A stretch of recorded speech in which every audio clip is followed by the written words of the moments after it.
result দিয়াৰ লগে লগে নতুন পদ মুকলি হ'ব এইটো মুখ্যমন্ত্ৰী ডাঙৰীয়াই ইতিমধ্যে ঘোষণা কৰিছে আৰু এডিআৰ ৰিজাল্ট দিয়াৰ লগে লগে যে নতুন পদৰ বিজ্ঞাপন মুকলি হ'ব এইটো 100% হ'ব আৰু বহুত পদৰ বিজ্ঞাপন মুকলি হ'ব কাৰণ 2026 চনৰ ইলেকশ্যনৰ আগতে ডাঙৰ এটা নিযুক্তি হ'ব এই 4 বছৰতে মোটামুটি মুখ্যমন্ত্ৰী ডাঙৰীয়াই 1.5 লাখৰ ওচৰা-ওচৰি চৰকাৰী চাকৰি দিছে আৰু এইবাৰ মই নিজে কেণ্ডিডেট হয় এডিআৰৰ মই পৰীক্ষা দিছোঁ দুটা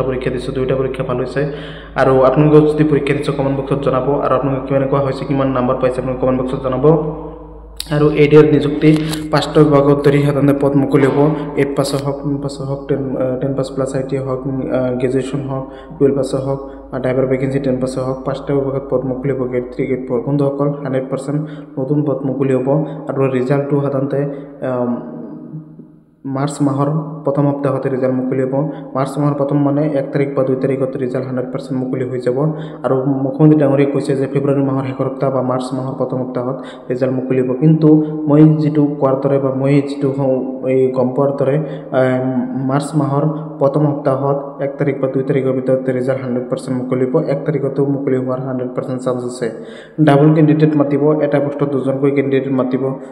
12600 পদ আছে 25400 কেণ্ডিডেট মাতিব 100% বন্ধুসকল কোনো টেনশ্যন নাই আৰু সকলো আপডেট সকলো খবৰ মোৰ চেনেলৰ পৰা সময়মতে পাব মই প্ৰতিশ্ৰুতি দিছোঁ সময়মতে সকলো খবৰ সকলো আপডেট পাই থাকিব মোৰ চেনেলৰ পৰা আৰু এডিআৰ যেটো নিযুক্তি এটো ডাঙৰ নিযুক্তি হ'বলৈ গৈ আছে আৰু বাইবে টেষ্ট অনুষ্ঠিত হ'ব যেটো মাৰ্চ মাহৰ প্ৰথম সপ্তাহত ৰিজাল্ট মুকলি হ'লে এপ্ৰিল মাহৰ প্ৰথম সপ্তাহৰ পৰা কিন্তু বাইবে টেষ্ট মৌখিক পৰীক্ষাটো অনুষ্ঠিত হৈ যাব এইটো 100% এক মাহ সময় মাজত দিব এক মাহতকৈ কম সময় নিদিয়ে এক মাহ সময় দিলে বহুত সময় কাৰণ প্ৰিপাৰেচন ভালকৈ যিসকলে পৰীক্ষা বেয়া হৈছে তেওঁলোকে পঢ়া ষ্টাৰ্ট কৰি দিয়ক যিসকলে পৰীক্ষা ভাল হৈছে তেওঁলোকে বাইবে টেষ্টৰ বাবে প্ৰিপাৰেচন কৰি থাকক আৰু আপোনালোকে সকলোৱে উমেৰশ্বিপখন দিছে সকলোৱে গমে পাইছে আৰু 100% ৰিজাল্টটো সাধাৰণতে মাৰ্চ মাহৰ প্ৰথম সপ্তাহতে দিব মাৰ্চ মাহৰ প্ৰথম সপ্তাহত যদি ৰিজাল্টটো পাই 1 তাৰিখ বা 2 তাৰিখত ৰিজাল্টটো পাই যায় মই ৰিজাল্টৰ অপেক্ষাত আছো বহুত পঢ়া-শুনা কৰিছো আৰু বহুত কষ্ট কৰি পৰীক্ষাখিনি দিছো আৰু আপোনালোকে কেনেকুৱা কি নম্বৰ পাইছে আপোনালোকে কমেন্ট বক্সত জনাব আৰু মই আশাত আছো আপোনালোকে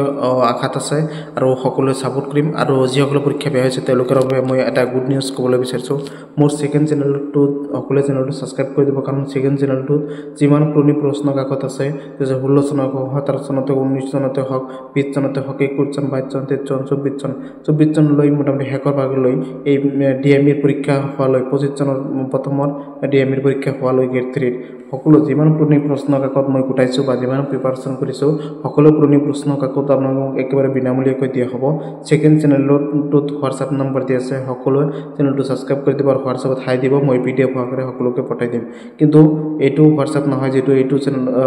হোৱাটসএপ নম্বৰ এইটো নহয় বন্ধুসকল সেকেন্ড চেনেলটো সাবস্ক্ৰাইব কৰা থাকিব লাগিব তাৰ পিছত আপোনালোকে বিনামূলীয়াকৈ পিডিএফ সমূহ পাই যাব কোনো টেনশ্যন নাই আৰু এডিআৰ যেটো নিযুক্তিৰ যেটো সময়তে নিৰ্বাচন সময়তে মুখ্যমন্ত্ৰী ডাঙৰীয়াই কৈছিল যে এডিআৰ আৰু অসম পুলিচত যিসকল পৰিয়ালত চৰকাৰী চাকৰি নাই তেওঁলোকে 10 মাৰ্ক এক্সট্ৰা পাব এইটো 100% মিছা বুলি নকওঁ কাৰণ মুখ্যমন্ত্ৰী ডাঙৰীয়াই নিজে কৈছে যে 10 মাৰ্ক এক্সট্ৰা দিব কিন্তু 10 মাৰ্ক যদি এই এক্সট্ৰাটো দিয়ে তেনেহলে 100% এইটো বাইবে টেষ্টৰ পিছতহে দিব ফাইনাল ৰিজাল্ট বনোৱাতে দিব আৰু এই মুখ্যমন্ত্ৰী ডাঙৰীয়াই যেটো কয় হেতু কিন্তু 100% কৰি দেখুৱাইছে আৰু সকলোবোৰ যেটো নিৰ্বাচন আৰু যিবোৰ ঘোষণা কৰে সকলোবোৰ নিৰ্বাচনৰ সময়তে ঘোষণা কৰে এটা দুটা এনে ঘোষণা নকৰে সকলোবোৰ নিৰ্বাচনৰ সময়তে কিন্তু ঘোষণা কৰাৰ হেতু কিন্তু 100% কাৰ্যকৰী কৰাৰ মুখ্যমন্ত্ৰী ডাঙৰীয়াই নিৰ্বাচনৰ সময়তে ভালকৈ বুজাই দিছে যে মোৰ চেনেলটো ডাইৰেক্ট মুখ্যমন্ত্ৰী ডাঙৰীয়াই এই কথাটো কোৱাৰ দৰে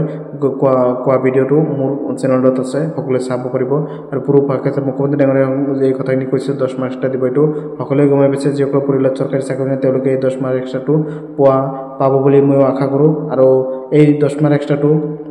এতিয়ালৈকে ডাইৰেক্ট ক'ব নোৱাৰিম যে দিব না নিদিয়ে বন্ধুসকল কিন্তু মুখ্যমন্ত্ৰী ডাঙৰীয়াই যেটো কয় হেতু কিন্তু কৰি দেখুৱাইছে আৰু এই 10 মাৰ্ক এক্সট্ৰাটো দিয়াৰ সম্ভাৱনা আছে কাৰণ মুখ্যমন্ত্ৰী ডাঙৰীয়াই যেটো কৈছে হেতু কিন্তু কৰি দেখুৱাইছে এইভাবে কৈছো এই 10 মাৰ্ক এক্সট্ৰাটো দিয়াৰ সম্ভাৱনা আছে সেইভাবে কৈছো সকলো ভিডিঅটো শেয়াৰ কৰি দিব আৰু 10 মাৰ্ক এক্সট্ৰাটো যদি দিয়ে তেনেহলে ৰিটেন এক্সামত নিদিয়ে ৰিটেন এক্সাম পাছ কৰাৰ পিছত যিসকলে এটা পোষ্টত দুজনকৈ কেণ্ডিডেট মাতিব এটা পোষ্টত দুজনকৈ কেণ্ডিডেট মাতিলে বাইবে টেষ্টত মাতিব সকলোৱে গমে পাইছে বাইবে টেষ্টত এটা পোষ্টত দুজনকৈ কেণ্ডিডেট মাতিলে বাইবে টেষ্টত কিন্তু পাছ কৰাৰ পিছতে এটা পোষ্টত এজনে থাকিব আৰু এজনকৈ ফেল কৰিব সেই বাইবে টেষ্টত দুজনকৈ মাতিব তাৰ ভিতৰত যিমান কেণ্ডিডেট থাকিব এই কেণ্ডিডেটৰ ভিতৰত যিসকল পৰিয়ালত চৰকাৰী চাকৰি নাই তেওঁলোকে কিন্তু 10 মাৰ্ক এক্সট্ৰাটো পাই যাব কাৰণ চৰকাৰী পৰিয়াল নথকা পৰিয়ালে কিন্তু